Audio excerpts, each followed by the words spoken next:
Hello! You probably just noticed I was adjusting the screen size there. So this is Super Castlevania 4, is that for the SNES? Now this is a game I had back in the day.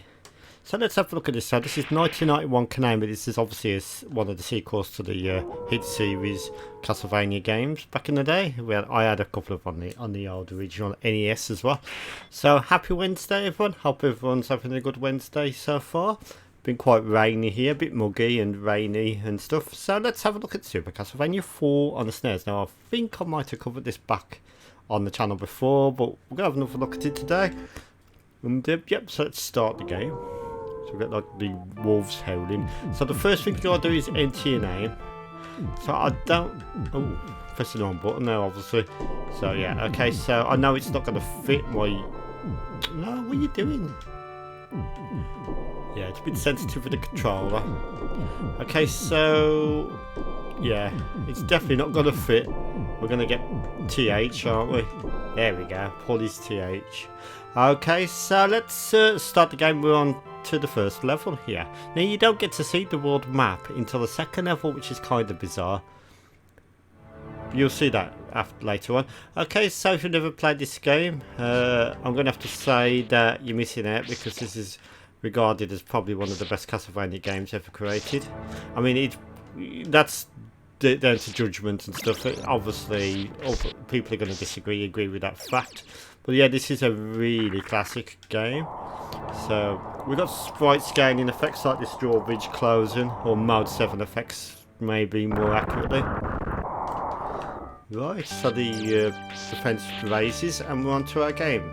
Now interestingly on this Castlevania you can sort of swing your whip like this weird, almost floppy whip. It's like you can swing it in all the different directions, which is probably pretty innovative for the time. So yeah, this is Castlevania 4 on the Super Nintendo, or Super Castlevania. And it's definitely one of the better games I've ever played in my lifetime. Now you can use these doors to go from the rear. Actually, some points you do have to use them. See this hole here? You're not going to get past that unless you go into the sort of background or behind the fence, which is great. It's like sort of innovative, like sort of parallax scrolling and like sort of techniques to give a bit more of a dynamic gameplay, especially for the time. So I can't show that because it's sort of like in the foreground. So, but you can shoot these ones because these are in the background. You see what I mean by that? It's like behind the gate sort of thing. So, yep. So let's proceed on our quest. So Castlevania obviously was a very successful series of games by Konami. And it was on the NES, the C64 Amiga, the original game. And this is like a sort of evolution of that. You can actually shoot these blocks off it. Yeah, you can. You can't get right through, but you can use that to get some health.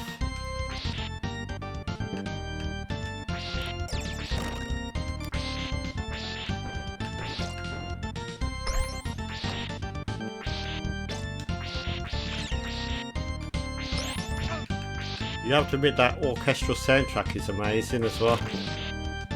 Now, this game really does stand out for one of my true favourites of all time. Now, I want you to check out this part of this level. Just look in the background as I scroll across. Check out that multi-layered parallax scrolling. You've got different layers, multi-layered, very impressive stuff. Not just a single layer. Oh shit, I didn't mean to do that. Oh, I'm back here with it. So you've got to be careful to get to the checkpoints before you die because you're going to have to start from the beginning, which can be very frustrating in video gaming. I'm sure a lot of gamers would agree. Them hearts are not actually hearts, they're sort of like a sort of currency thing that I never did understand on the Castlevania games. See on the top right of the screen it says heart 6. I don't quite understand what they're for, and I never did. Anyone explain to me in the comments what they were for? Let me know in the comments. They're not actually health. You see I'm picking up the hearts and the player's health is not increasing. More to the disappointment because you're going to need a lot of health replenishment on this, and it doesn't seem to offer it very often. So that adds to the trickiness of the nature of the game. Right, okay, so it is a level with multi-layer parallax scrolling, or the part. More innovation using tiles and style, things like that. So they've really put a lot of thought into this game, the studio behind it, on the SNES. And it's a timeless classic, to be honest. So let's try and get further this time. Let's proceed on. Go down the steps. This might be a longer than normal sort of game of day video, because I want to show you a bit more of the game on this one. Right, okay, so let's get these skeletons down here. So yeah, advanced techniques to do some impressive gameplay, especially with the limitations of the SNES. There's no Super FX chip or anything involved with this. It's all done by the SNES's normal standard architecture, and they've done a really good job with this, to be fair. So let's shoot this baddie here and let's proceed on. So into the courtyard here, or the grave, I don't know what it is, the garden or something. Watch out for these wiggly bits coming from the sky, ceiling. They're like sort of full of snakes. It adds to the spooky vibe of Castlevania. Obviously Castlevania is designed as like a sort of Dracula sort of spooky game. You've got the headless horses that come out here. Ah, headless horses, what the hell? Ah, it's freaking me out. Sorry, not headless horses, more like the heads of horses' bodies, should I say. I worded that pretty wrong. So let's continue on, proceeding on. You can see the attention to detail is amazing. You can see the moon in the background in parallax form of the windows there. So let's proceed on. Let's go up the steps.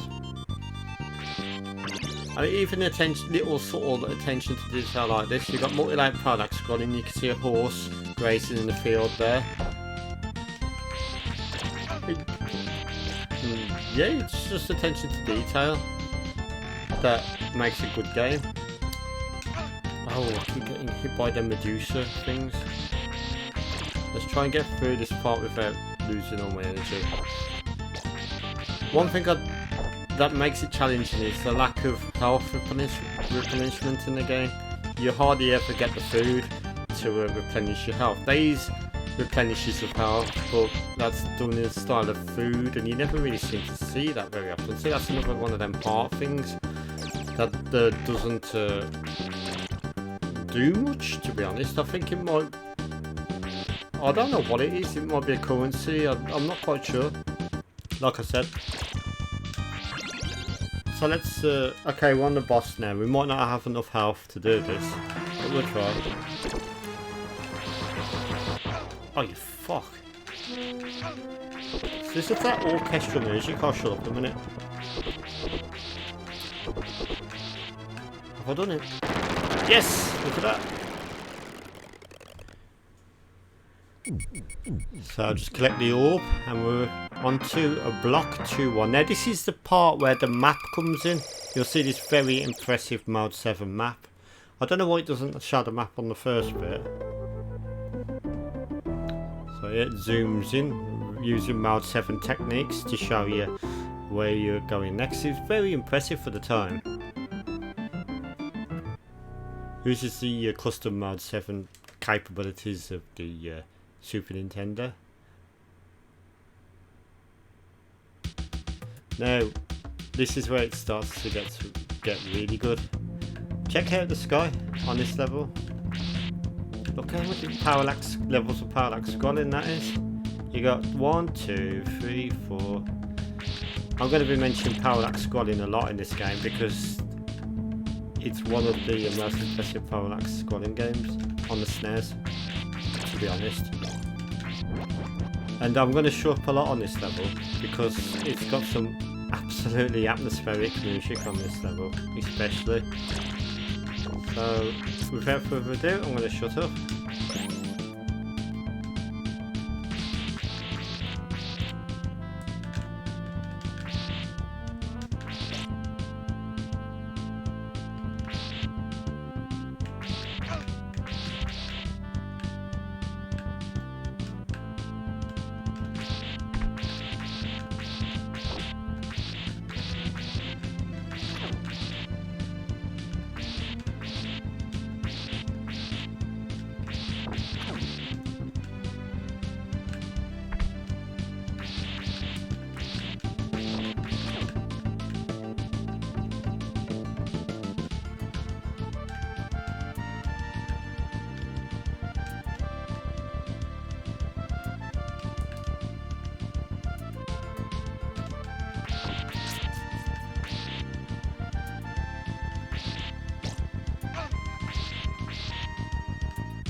Yeah, so what do you think of that music? I think it's absolutely incredible, and it really adds to the atmosphere of the game.